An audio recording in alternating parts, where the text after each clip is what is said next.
Assalamualaikum warahmatullahi wabarakatuh. Bismillahirrahmanirrahim. Alhamdulillahirabbil alamin wa bihi nasta'in ala umurid dunya waddin wa ala alihi wa sahbihi ajmain. Amma ba'du. Sahabat Great Spirit yang berbahagia, pada kesempatan kali ini saya akan menyampaikan paparan saya tentang memanfaatkan waktu.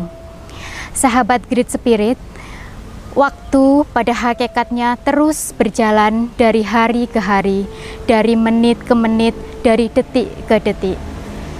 Waktu tidak akan berhenti selama kita masih bernafas. Tanpa kita sadari, waktu terus berjalan. Tetapi apa yang sudah kita lakukan dari hari ke hari, sedangkan waktu itu terus berjalan? Sahabat Great Spirit yang berbahagia, di momentum Ramadan kali ini, marilah kita memanfaatkan waktu dengan sebaik-baiknya. Jika sahabat milenial, maka akan mengenal yang namanya mager alias malas gerak. Di Ramadan kali ini mungkin banyak sekali dari sahabat Great Spirit yang mengatakan ketika bulan Ramadan maka bulannya mager alias malas gerak. Betulkah demikian?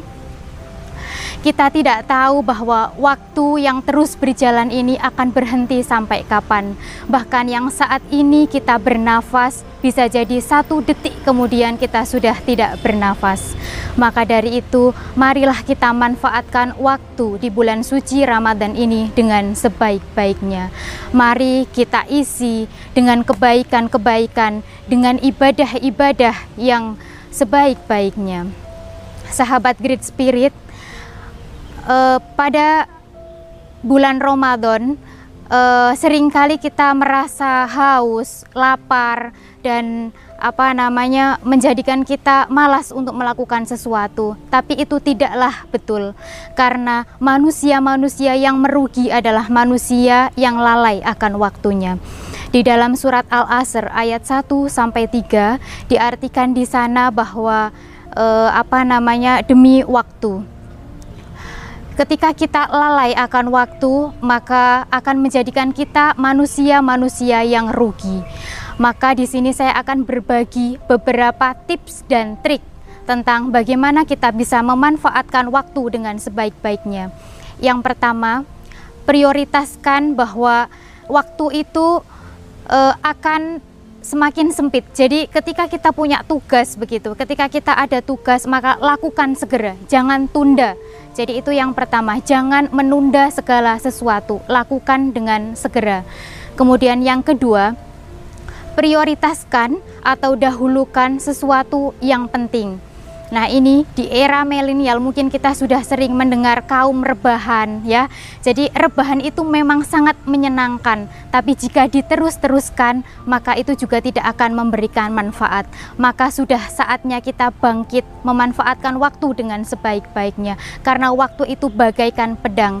Kita mungkin tidak menyadari kita di usia berapa, masih 17 tahun. Kemudian nanti 1 bulan kemudian, 1 tahun kemudian, waktu itu akan terus berjalan dan semakin bertambah. Maka apa yang sudah kita lakukan di bumi ini perlu kita renungi, perlu kita sadari bahwa waktu tidak akan berhenti. Maka pesannya di bulan Ramadan yang akan segera berakhir ini, manfaatkanlah waktu. Jika mengaji kita masih sedikit, maka perbanyaklah mengaji. Jika berdoanya kita masih sedikit, maka perbanyaklah berdoa. Jika amalan-amalan kita masih sedikit, maka teruslah tingkatkan. Saya mengatakan demikian bukan berarti saya ini jauh lebih baik, tetapi mari kita sama-sama saling bergandengan tangan untuk meningkatkan amal kebaikan, mengisi waktu-waktu yang telah diberikan oleh Allah Subhanahu wa Ta'ala ini dengan kebaikan-kebaikan. Waktu tidak akan berhenti, waktu terus berjalan, maka pergunakan waktu itu dengan sebaik-baiknya. Ibarat pepatah mengatakan waktu itu bagaikan pedang. Jika kita tidak menggunakan waktu itu, kita tidak menggunakan pedang itu dengan baik, maka pedang itu akan menusuk kita sendiri. Sebagai kalimat penutup ataupun terakhir pada kesempatan video kali ini, saya akan berpesan kepada teman-teman Great Spirit bahwa kebaikan-kebaikanlah yang harus terus kita tanamkan di muka bumi ini, harus terus kita jalankan di muka bumi ini. Karena setiap hembusan nafas kita ini berhubungan dengan waktu, bahwa manusia yang ketaatannya baik adalah manusia yang mampu memanfaatkan waktunya dengan sebaik-baiknya. Terima kasih, mohon maaf apabila ada salah. Akhir kata, wassalamualaikum warahmatullahi wabarakatuh.